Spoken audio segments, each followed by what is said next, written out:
जय श्री हरि विष्णु। दोस्तों, आपका मेरे चैनल में स्वागत है। आज हम आपको शनिवार व्रत की पौराणिक कथा सुनाएंगे। तो दोस्तों, कथा पूरी सुनिएगा, तभी उसका पूर्ण फल मिलेगा। अधूरी कथा मत छोड़िएगा। और दोस्तों, मेरे चैनल पर नए हैं तो सब्सक्राइब जरूर कर लीजिएगा और लाइक भी साथ में। शनिदेव को ग्रहों का राजा कहा जाता है। भगवान भोलेनाथ ने इन्हें न्याय के देवता की उपाधि दी है। शनिदेव को बहुत जल्दी क्रोध आता है। इसी क्रोध की वजह से पिता सूर्य से इनकी नाराजगी बनी रहती है। इनके क्रोध से सभी बचने की कोशिश करते हैं, वरना व्यक्ति पर मुसीबतों का पहाड़ टूट पड़ता है।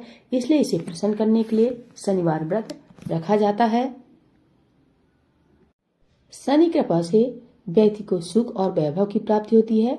जो लोग शनिवार का व्रत करते हैं उनको पूजा के समय शनिवार व्रत कथा का श्रवण जरूर करना चाहिए।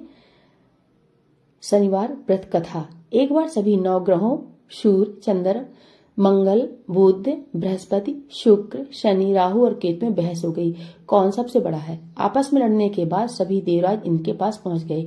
इन असमंजस की स्थिति में निर्णय नहीं दे पाए, परंतु उन्होंने सभी ग्रहों को सुझाव दिया कि पृथ्वी पर राजा विक्रमादित्य ही उनका फैसला कर सकते हैं, क्योंकि वो बहुत ही न्यायप्रिय राजा हैं।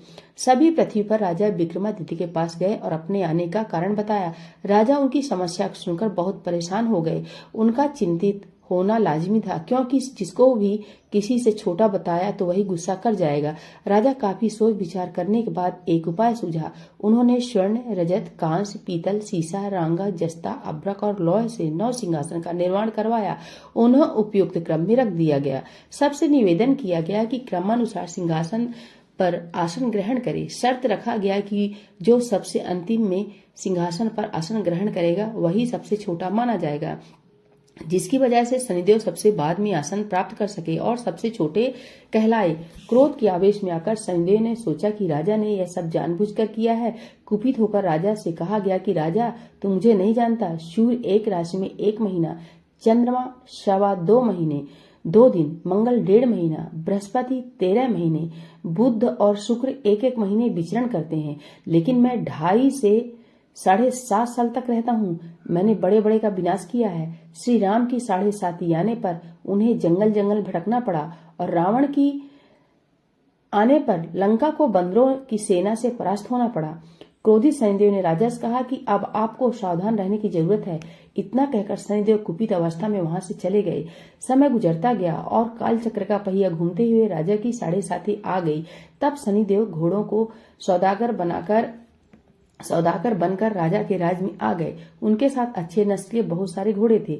जब राजा को सौदागर के घोड़ों का पता चला तो अश्वपाल को अच्छे घोड़े खरीदने के लिए भेजा। अश्वपाल ने कई अच्छे घोड़े खरीदे। इसके अलावा सौदागर ने उपहार स्वरूप एक सर्वोत्तम नस्ल के घोड़े को राजा की सवारी हेतु दिया। राजा विक्रमादित्य जैसे ही उस घोड़े पर बैठे हुए सरपट वन की ओर भागने लगा। जंगल के अंदर पहुंचकर वह गायब हो गया। भूख प्यास की स्थिति में राजा जंगल में भटकते रहे। अचानक उन्हें एक ग्वाला दिखाई दिया, जिसने राजा की प्यास बुझाई। राजा ने प्रसन्नता में उसे अपनी अंगूठी देकर नगर की तरफ चले गए। वहां एक सेठ की दुकान पर पहुंचकर उन्होंने जल पिया और अपना नाम वीका बताया। भाग्यवश उस दिन सेठ की खूब आमदनी हुई। सेठ खुश होकर उसे अपने साथ घर लेकर चला गया। सेठ के घर में खूंटी पर एक हार टंगा था, जिसको खूंटी निगल रही थी। कुछ ही देर में हार पूरी तरह से गायब हो गई। सेठ वापस आया तो हार गायब था। उसे लगा कि वीका ने ही उसे चुराया है।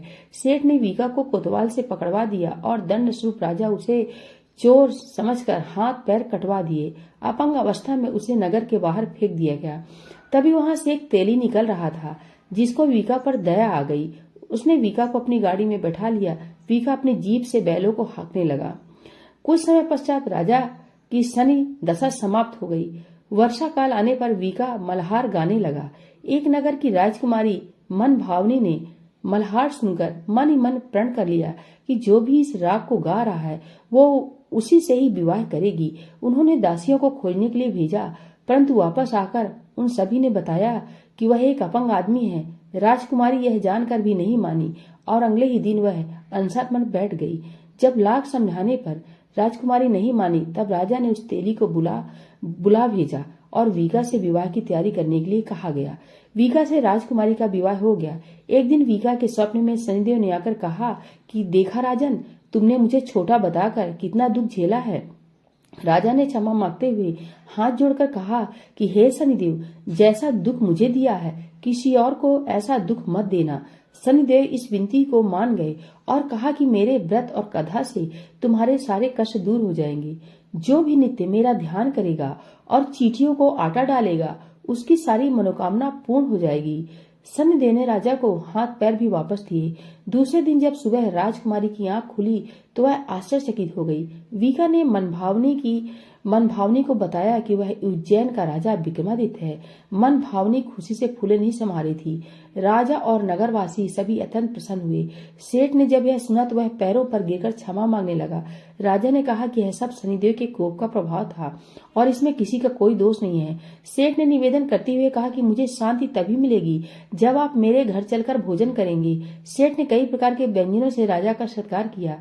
तब राजा भोजन कर रहे थे, तभी जो खूंटी हार निकल गई थी वहीं अब उसे उगल रही थी। सेठ ने अनेक मोहरे देकर राजा का धन्यवाद किया और अपनी कन्या श्री कंवरी से पाणी ग्रहण कर निवेदन किया। राजा ने सहर्ष स्वीकार कर लिया। राजा अपनी दोनों रानियों मनभावनी और श्री कंवरी को लेकर उज्जैन नगरी लौट आए। सारे नगर में दीपमाला और खुशी मनाई। राजा ने घोषणा करते हुए कहा कि मैंने शनिदेव का सबसे छोटा बताया था, लेकिन असल में वही सर्वोपरि है। तब से सारे राज्य में शनिदेव की पूजा और कथा नियमित होने लगी। सारी प्रजा के बीच खुशी और आनंद का वातावरण बन गया। शनिदेव के व्रत की कथा जो भी सुनता है या पढ़ता है या सबको सुनाता है उसके सारे दुख दूर हो जाते हैं। बोले शनिदेव की जय।